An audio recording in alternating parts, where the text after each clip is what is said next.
नमस्कार दोस्तों, जूही स्टोरी में आप सभी का स्वागत है। आज हम सुनेंगे मुंशी प्रेमचंद जी की लिखी हुई उपन्यास प्रेमा।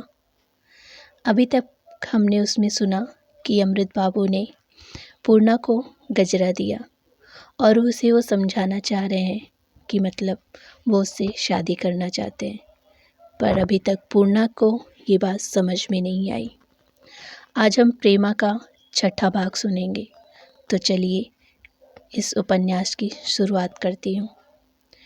पूर्णा ने गजरा पहन तो लिया, मगर रात भर उसकी आंखों में नींद नहीं आई। उसकी समझ में यह बात न आती थी कि अमृत राय ने उसे गजरा क्यों दिया। उसे ऐसा मालूम होता था कि पंडित बसंत कुमार उसकी तरफ बहुत क्रोध से देख रहे हैं। उसने चाहा कि गजरा उतार कर फेंक दो, मगर नहीं मालूम क्यों उसके हाथ कांपने लगे। सारी रात उसने आंखों में काटी। प्रभात हुआ। अभी सूर्य भगवान ने भी कृपा न की थी कि पंडाइन और चौबाइन और बाबू कमला प्रसाद की बुद्ध महाजिन और पड़ोसन की सेठानी जी कई दूसरी औरतों के साथ पूर्णा के मकान में आ उपस्थित हुई। उसने बड़े आदर से सबको बिठाया, सबके पैर छुए। उसके बाद यह पंचायत होने लगी। पंडाइन, जो बुढ़ापे की वजह से सूख कर छुहारे की तरह हो गई थी। क्यों दुल्हन, पंडित जी को गंगा लाभ हुए कितने दिन बीते? पूर्णा डरते डरते, 5 महीने से कुछ अधिक हुआ होगा। पंडाइन, और अभी से तुम सबके घर आने जाने लगी? क्या नाम की कल तुम सरकार के घर चली गई थी, उनकी कुंवारी कन्या के पास दिन भर बैठी रही। भला सोचो, वो तुमने कोई अच्छा काम किया? क्या नाम की तुम्हारा और उनका अब क्या साथ? जब वो तुम्हारी सखी थी तब थी, अब तो तुम विधवा हो गई। तुमको कम से कम साल भर तक घर से बाहर पाँव न निकालना चाहिए। तुम्हारे लिए साल भर तक हंसना बोलना मना है। हम यह नहीं कहते कि तुम दर्शन को न जाओ या स्नान को न जाओ। स्नान पूजा तो तुम्हारा धर्म ही है। हाँ, किसी सुहागिन या किसी कुंवारी कन्या पर तुमको अपनी छाया नहीं डालनी चाहिए। पंडाइन चुप हुई तो महाजिन दुइया की तरह चहकने लगी। क्या बतलाऊं? बड़ी सरकार और दुल्हन दोनों लहू का घूंट पीकर रह गई। ईश्वर जाने, बड़ी सरकार तो बिलख बिलख रो रही थी कि एक तो बेचारी लड़की के यूं हर जान के लाले पड़े हैं, दूसरी अब राण बेवा के साथ उठना बैठना है। नहीं मालूम नारायण क्या करने वाले हैं। छोटी सरकार मारे क्रोध के कांप रही थी। आंखों से ज्वाला निकल रही थी। बारे मैंने उसको समझाया कि आज जाने दीजिए, वह बेचारी अभी बच्चा है। खोटे खरे का मर्म क्या जाने। सरकार का बेटा जिए, जब बहुत समझाया तब जाके मानी। नहीं तो कहती थी मैं अभी जाकर खड़े खड़े निकाल देती हूँ। सो बेटा, अब तुम सुहागिन के साथ बैठने योग्य नहीं रही। अरे ईश्वर ने तो तुम पर विपत्ति डाल दी। जब अपना प्राण प्रिय ही न रहा तो अब कैसा हंसना बोलना। अब तो तुम्हारा धर्म यही है कि चुपचाप अपने घर में पड़ी रहो। जो कुछ रूखा सूखा मिले खाओ पियो और सरकार का बेटा जिए। जहाँ तक हो सके धर्म के काम करो। महाजिन के चुप होते ही चौबाइन गरजने लगी। यह एक मोटी भद्देसिल और अधेड़ औरत थी। भला इनसे पूछा कि अभी तुम्हारे दूल्हे को उठे 5 महीने भी न बीते, अभी से तुम कंघी चोटी करने लगी। क्या कि तुम अब विधवा हो गई हो, तुमको अब सिंगार पिटार से क्या सरोकार ठहरा। क्या नाम की मैंने हजारों औरतों को देखा है जो पति के मरने के बाद गहना पाता नहीं पहनती, हंसना बोलना तक छोड़ देती हैं। यह नहीं कि आज तो सुहाग उठा और कल सिंगार पटार होने लगा। मैं लल्लो पत्तों की बात नहीं जानती, कहूँगी सच, चाहे किसी को गीता लगे या मीठा।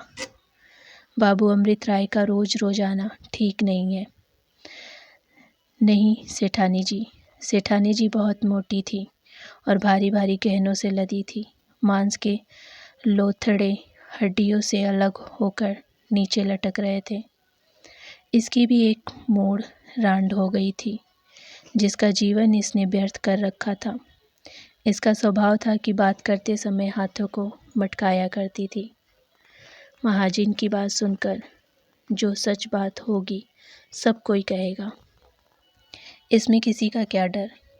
भला किसी ने कभी रानबेवा को भी माथे पर बिंदी देते देखा है? सब सुहाग उठ गया तो फिर सिंदूर कैसा? मेरी भी तो एक बहू विधवा है, मगर आज तक कभी मैंने उसको लाल साड़ी पहने नहीं दी।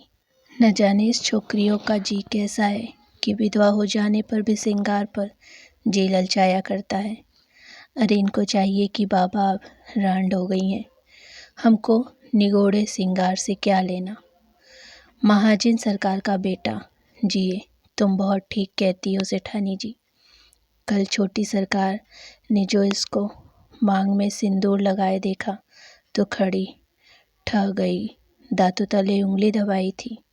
अभी 3 दिन की विधवा और यह श्रृंगार। सो बेटा अब तुमको समझ बूझ कर काम करना चाहिए, तुम अब बच्चा नहीं हो। सेठानी, और क्या, चाहे बच्चा हो या बूढ़ी, जब बेराह चलेगी तो सबको ही कहेंगे। चुप क्यों हो पंडाइन, इनके लिए अब कोई राह बाट निकाल दो। डाइन, जब ये अपने मन की हो गई तो कोई क्या राह बाट निकाले। इनको चाहिए कि ये अपने लंबे लंबे केस कटवा डाले, क्या नाम कि दूसरों के घर जाना आना छोड़ दे, कंघी चोटी कभी न करे, पान न खाए, रंगी साड़ी न पहने और जैसे संसार की विधवाएं रहती हैं वैसे रहे। चौबाइन और बाबू अमृत राय से कह दे कि यहाँ न आया करें। इस पर एक औरत ने जो गहने कपड़े से बहुत मालदार न जान पड़ती थी, कहा, चौबाइन यह सब तो तुम कह गई, मगर जो कहीं बाबू अमृत राय चिढ़ गए तो क्या तुम इस बेचारी का रोटी कपड़ा चला दोगी? कोई विधवा हो गई हो तो क्या अब अपना मुंह भी सिल ले। महाजिन, यह कौन बोला? ठसो, क्या ममता फड़ने लगी। सेठानी, तुझे किसने बुलाया जो आके बीच में बोल उठी? काहे नहीं जाके बाजार में बैठ जाती। चौबाइन, जाने भी दो सेठानी जी, इस बौरी के मुंह क्या लगती हो। सेठानी कड़क कर, इस मुई को यहाँ किसने बुलाया? यह तो चाहती है जैसी मैं बेहया हूँ वैसा ही संसार हो जाए। महाजिन, हम तो सीख दे रही थी तो इसे क्यों बुरा लगा? यह कौन होती है बीच में बोलने वाली? चौबाइन, बहन उस कुटीन से नाहक बोलती हो, उसको तो अब कूट नापा करना है। इस भांति सीख देकर सब स्त्रियां यहाँ से पधारी। महाजिन भी मुंशी बद्री प्रसाद के यहाँ खाना पकाने गई। इनसे और छोटी सरकार से बहुत बनती थी, वह इन पर बहुत विश्वास रखती थी। महाजिन ने जाने ही सारी कथा खूब नमक मिर्च लगाकर बयान की और छोटी सरकार ने भी इस बात को गांठ बांध दिया और प्रेमा को जलाने और सुलगाने के लिए उसने उत्तम समझकर उसके कमरे की तरफ चली। यो तो प्रेमा प्रतिदिन सारी रात जगा करती थी, मगर कभी कभी घंटे आधे घंटे के लिए नींद आ जाती थी। नींद क्या आ जाती थी, एक ऊँघ सी आ जाती थी। मगर जब से उसने बाबू अमृत राय को बंगालियों के भेष में देखा था और पूर्णा के घर से लौटते वक्त उसको उनकी कलाई पर गजरा न नजर आया था, तब के उसके पेट में खलबली पड़ी हुई थी कि कब पूर्णा आवे और कब सारा हाल मालूम हो। रात को बेचैनी के मारे उठ उठ खड़ी, पर आंखें दौड़ती कि कब भोर हो। इस वक्त जो भावक के पैरों की चाल सुनी तो यह समझ गई कि पूर्णा आ रही है। लपकी हुई दरवाजे पर आई, मगर ज्यों ही भावच को देखा ठिठक गई और बोली, कैसे चली भाभी? भाभी तो यह चाहती ही थी कि छेड़छाड़ के लिए कोई मौका मिले। यह प्रश्न सुनते ही तिनक कर बोली, क्या बताऊं कैसे चली? अब से जब तुम्हारे पास आया करूंगी तो इस सवाल का जवाब सोच कर आया करूंगी। तुम्हारी तरह सबका लोहू थोड़े ही सफ़ेद हो गया है कि चाहे किसी की जान निकल जाए, घी का घड़ा ढलक जाए, मगर अपने कमरे से पाँव बाहर न निकाले। प्रेमा ने यह सवाल यूं ही पूछ लिया था। उसके जब यह अर्थ लगाने गए तो उसको बहुत बुरा मालूम हुआ। बोली, भाभी तुम्हारे तो नाक पर गुस्सा रहता है, तुम जरा सी बात का बतंगड़ बना देती हो। भला मैंने कौन सी ऐसी बात पूछी बुरा मानने की कही थी? भाभी कुछ नहीं, तुम तो जो कुछ कहती हो मानो मुंह से फूल झाड़ती हो। तुम्हारे मुंह में मिश्री घोली हुई है ना, और सबके तो नाक पर गुस्सा रहता है, सबसे लड़ाई करते हैं। प्रेमा झल्लाकर, बावज इस समय मेरा तो चित्त बिगड़ा हुआ है, ईश्वर के लिए मुझसे मत उलझो, मैं तो यूं ही अपनी जान को रो रही हूँ, उस पर से तुम और भी नमक छिड़कने आई हो। भाभी मटक कर, हाँ रानी, मेरा तो चित्त बिड़ा हुआ है, सर फेरा हुआ है, जरा सीधी सादी हूँ ना, मुझको देखकर भागा करो, मैं कटही कुतिया हूँ, सबको काट चाहती हूँ।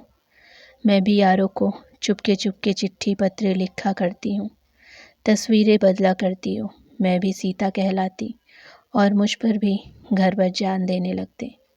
मगर मान न मान, मैं तेरा मेहमान, तुम लाख जतन करो, लाख चिट्ठियाँ लिखो, मगर वह सोने की चिड़िया हाथ आने वाली नहीं। यह जंगली कटी सुनकर प्रेमा से जब्त न हो सका। बेचारी सीधे स्वभाव की औरत थी, उसका वर्षों से वीरा की अग्नि में जलते जलते कलेजा और भी पक गया था। वह रोने लगी। भावज ने जब उसको रोता देखा तो मारे हर्ष की आंखें जगमगा गई। हथेरे की, कैसा रुला दिया। बोली, बिलखने क्या लगी? क्या अम्मा को सुनाकर देश निकाला करा दोगी? कुछ झूठ थोड़ी ही कहती हूँ। वही अमृत राय जिनके पास आप चुपके चुपके प्रेम पत्र भेजा करती थी, अब दिन दहाड़े उस रानपूर्णा के घर आता है और घंटों वहीं बैठा रहता है। सुनती हूँ फूल के गजरे लाकर पहनाता है, शायद 2-1 गहने भी दिए हैं। प्रेमा इससे ज़्यादा न सुन सकी, गिड़गिड़ कर बोली, भाभी मैं तुम्हारे पैर पड़ती हूँ, मुझ पर दया करो, मुझे जो चाहो कह लो, बड़ी हो, जी चाहे मार लो, मगर किसी का नाम लेकर और उस पर छठे रखवाकर मेरे कदम को मत जलाओ। आखिर किसी के सर पर झूठ मूठ अपराध क्यों लगाती हो? प्रेमा ने तो यह बात बड़ी दीनता से कही, मगर छोटी सरकार छुद्दे रखकर पर बिगड़ गई। चमक कर बोली, हाँ हाँ रानी, मैं दूसरों पर छुद्दे रखकर तुमको जलाने आती हूँ। मैं तो झूठ का व्यवहार करती हूँ। मुझे तुम्हारे सामने झूठ बोलने से मिठाई मिलती होगी। आज मोहल्ले भर में घर घर यही चर्चा हो रही है। तुम तो पढ़ी लिखी हो, भला तुम ही सोचो, एक 30 वर्ष के संडे मर्दवे का पूर्णा से क्या काम? माना कि वह उसका रोटी कपड़ा चलाते हैं, मगर यह तो दुनिया है। जब एक पर आत पड़ती है तो दूसरा उसके हाड़ आता है। भले मनुष्यों का यह ढंग नहीं कि दूसरों को बहकाया करे, और उस छोकरी को क्या कोई और बहकावे, वह तो आप मर्दों पर डोरे डाला करती है। मैंने तो जिस दिन उसकी सूरत देखी रथी उसी दिन ताड़ गई थी कि वह एक ही विष की गांठ है। अभी 3 दिन भी दूल्हे को मरे हुए नहीं कि बीते की सबको झमकड़ा दिखनाने लगी। दूल्हा क्या मरा, मानो वह एक पला दूर हुई। कल जब वह यहाँ आई थी तो मैंने बाल बुधा रही थी, नहीं तो डेव दी के भीतर तो पैर धरने की ही नहीं देती। चुड़ैल कहीं की, यहाँ आकर तुम्हारी सहेली बनती है। इसी से अमृत राय को अपना यौवन दिखाकर अपना लिया। कल कैसा लचक लचक कर ठुमक ठुमक कर चलती थी, देख देख कर आंखें फूटती थी। खबरदार जो अब कभी उसने उस चुड़ैल को अपने यहाँ बिठाया, मैं उसकी सूरत नहीं देखना चाहती। जबान वह बला है कि झूठ बात का भी विश्वास दिला देती है। छोटी सरकार ने जो कुछ कहा वह तो सब सच था, भला उसका असर क्यों न होता। अगर उसने गजरा लिए हुए जाते न देखा होता तो भावच की बातों को अवश्य बनावट समझती। फिर भी वह ऐसी ओछी नहीं थी कि उसी वक्त अमृत राय और पूर्णा को कोसने लगती। और ये समझ लेती कि उन दोनों में कुछ साठ-गांठ है। हाँ, वह अपनी चारपाई पर जाकर लेट गई और मुंह लपेटकर कुछ सोचने लगी। प्रेमा को तो पलंग पर लेटकर भावच की बातों को तौलने दीजिए और हम मर्दाने में चले। यह बहुत सजा हुआ लंबा चौड़ा दीवान खाना है। जमीन पर मिर्जापुर खूबसूरत कालीनें बिछी हुई हैं। भांति भांति की गद्देदार कुर्सियां लगी हुई हैं। दीवारें उत्तम चित्र से भूषित है। पंखा झल्ला जा रहा है। मुंशी बद्री प्रसाद एक आराम कुर्सी पर बैठे ऐनक लगाए एक अखबार पढ़ रहे हैं। उनके दाएं बाएं की कुर्सियों पर कोई और महाशय रईस बैठे हुए हैं। वह सामने की तरफ मुंशी गुलजारी लाल और उनके बंगले में बाबू दाननाथ हैं। दाहिनी तरफ बाबू कमला प्रसाद मुंशी झम्मन लाल से कुछ कानाफूसी कर रहे हैं। बाईं और 2-3 और आदमी हैं जिनको हम नहीं पहचानते। कई मिनट तक मुंशी बद्री प्रसाद अखबार पढ़ते रहे। आखिर सर उठाया और सभा की तरफ देखकर बड़ी गंभीरता से बोले, बाबू अमृत राय के लेख अब बड़े ही निर्दयनीय होते जाते हैं। गुलजारी लाल, क्या आज फिर कुछ जहर उगला है? बद्री प्रसाद, कुछ न पूछिए। आज तो उन्होंने खुली खुली गालियाँ दी हैं। हमसे तो अब यह बर्दाश्त नहीं होता। गुलजारी, आखिर कोई कहाँ तक बर्दाश्त करे? मैंने तो इस अखबार का पढ़ना तक छोड़ दिया। झम्मन लाल, गोया अपनी समझ में बड़ा भारी काम किया। अजी, आपका धर्म यह है कि उन लेखों को काटिए, उनका उत्तर दीजिए। मैं आजकल एक कवित्त रच रहा हूँ। उसमें मैंने इनको ऐसा बनाया है कि यह भी क्या याद करेंगे। कमला प्रसाद, बाबू अमृत राय ऐसे अधजीवे आदमी नहीं है कि आपकी कवित्त चापाई से डर जाए। वह जिस काम में लिपटते हैं सारे जी से लिपटते हैं। जम्मन, हम भी सारे जी से उनके पीछे पड़ जाएंगे। फिर देखिए वह कैसे शहर में मुंह दिखाते हैं। कहो तो चुटकी बजाते उनको सारे शहर में बदनाम कर दूं। कमला जोर देकर, यह कौन सी बहादुरी है? अगर आप लोग उनसे विरोध मोह लिया चाहते हैं तो सोच समझ कर लीजिए। उनके लेखों को पढ़िए, उनको मन में विचारिए, उनका जवाब लिखिए। उनकी तरह देहातों में जाकर व्याख्यान दीजिए, तब जाके काम चलेगा।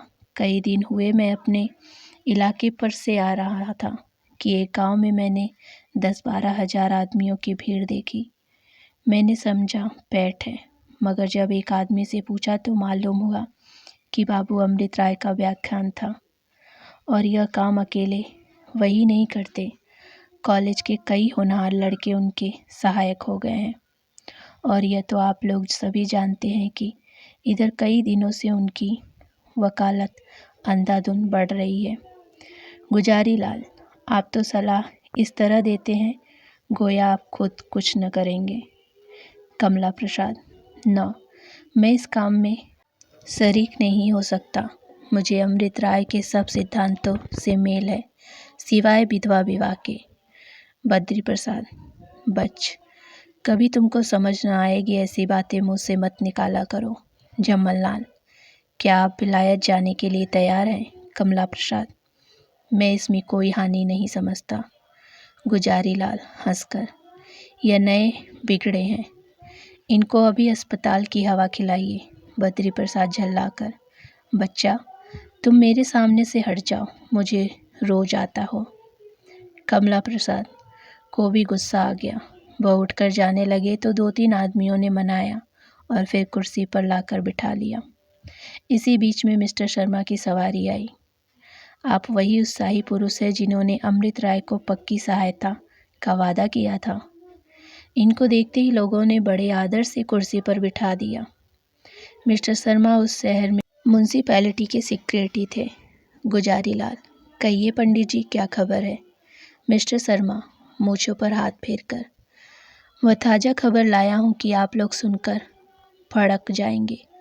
बाबू अमृत राय ने दरिया के किनारे वाली हरी भरी जमीन के लिए दरखास्त है। सुनता हूँ वहाँ एक अनाथालय बनाएंगे। बद्री प्रसाद, ऐसा कदापि नहीं हो सकता। कमला प्रसाद, तुम आज उसी ज़मीन के लिए हमारी तरफ से कमेटी में दरखास्त पेश कर दो। हम वहाँ ठाकुर द्वारा और धर्मशाला बनवाएंगे। मिस्टर शर्मा, आज अमृत राय साहब के बंगले पर गए थे। वहाँ बहुत देर तक बातचीत होती रही। साहब ने मेरे सामने मुस्कुराकर कहा, अमृत राय, मैं देखता कि ज़मीन तुमको मिले। गुजारी लाल ने सर हिलाकर कहा, अमृत राय बड़े चाल के आदमी हैं। मालूम होता है साहब को पहले से ही उन्होंने अपने ढंग पर ला लिया है। मिस्टर शर्मा, जनाब, आपको मालूम नहीं अंग्रेजी से उनका कितना मेल जोल है। हमको अंग्रेज मेंबरों से कोई आशा नहीं रखनी चाहिए। वह सबके सब अमृत राय का पक्ष करेंगे। बद्री प्रसाद, जहाँ तक मेरा बस चलेगा मैं यह ज़मीन अमृत राय को न लेने दूंगा। क्या डर है अगर कोई ईसाई मेंबर उनके तरफदार है। ये लोग 5 से अधिक नहीं, बाकी 22 मेंबर अपने हैं। क्या हमको उनकी वोट भी न मिलेगी? यह भी न होगा तो मैं उस ज़मीन को दाम देकर लेने पर तैयार हूँ। जमल लाल, जनाब, मुझको पक्का विश्वास है कि हमको आधे से ज़्यादा वोट अवश्य मिल जाएंगे। एक बहुत ही उत्तम रीति से सजा हुआ कमरा है। उसमें मिस्टर वाल्टर साहब बाबू अमृत राय के साथ बैठे हुए कुछ बातें कर रहे हैं। वाल्टर साहब यहाँ के कमिश्नर हैं और साधारण अंग्रेज़ों के अतिरिक्त प्रजा के बड़े हितैषी और बड़े उत्साही प्रजापालक हैं। आपका स्वभाव ऐसा निर्मल है कि छोटा बड़ा कोई हो सबसे हंसकर क्षेम कुशल पूछते हैं और बात करते हैं।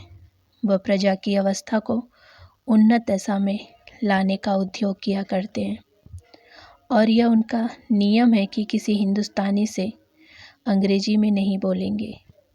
अपनी पिछली साल जब प्लेग का डंका चारों ओर घेन घोर बज रहा था, वाल्टर साहब गरीब किसानों के घर जाकर उनका हाल चाल देखते थे और अपने पास से उनको कंबल बांटते फिरते थे और अकाल के दिनों मतों पर वह सदा प्रजा की ओर से सरकार के दरबार में वादा अनुसार करने के लिए तत्पर रहते थे। साहब अमृत राय की सच्ची देशभक्ति की बड़ी बड़ाई किया करते हैं और बहुधा प्रजा की रक्षा करने में दोनों आदमी एक दूसरे की सहायता किया करते हैं। वाटलर मुस्कुराकर, बाबू साहब, आप बड़ा चालाक हैं। आप चाहता है कि मुंशी बद्री प्रसाद से थैली भर रुपया ले, मगर आपका बात वह नहीं मानने सकता। अमृत राय, मैंने तो आपसे कह दिया कि मैं अनाथालय अवश्य बनवाऊंगा और इस काम में 20,000 से कम न लगेगा। अगर आप मेरी सहायता करेंगे तो आशा है कि यह काम भी सफल हो जाएगा और मैं भी बना रहूं। और अगर आप कतरा गए तो ईश्वर की कृपा से मेरे पास अभी इतनी जायदाद है कि अकेले 2 अनाथालय बनवा सकता हूं। मगर हाँ, तब मैं और कामों में कुछ भी उत्साह न दिखा सकूंगा।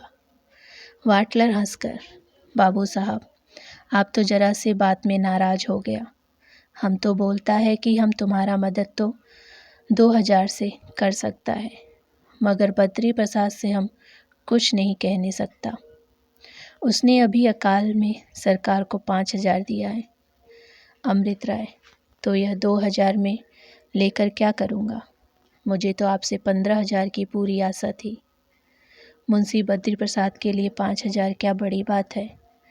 तब से इसका दुगना तो वह एक मंदिर बनवाने में लगा चुके हैं और केवल इस आशा पर कि उसको CI की पदवी मिल जाएगी, वह इसका 10 गुना आज दे सकते हैं। वाटलर अमृत राय से हाथ मिलाकर, वेल अमृत राय, तुम बड़ा चालाक है, तुम मुंशी बद्री प्रसाद को लूटना मांगता है। यह कहकर साहब उठ खड़े हुए। अमृत राय भी उठे। बाहर फिटन खड़ी थी, दोनों उस पर बैठ गए। साइंस के घोड़े को चाबुक लगाया और देखते ही देखते मुंशी बद्री प्रसाद के मकान पर जा पहुँचे।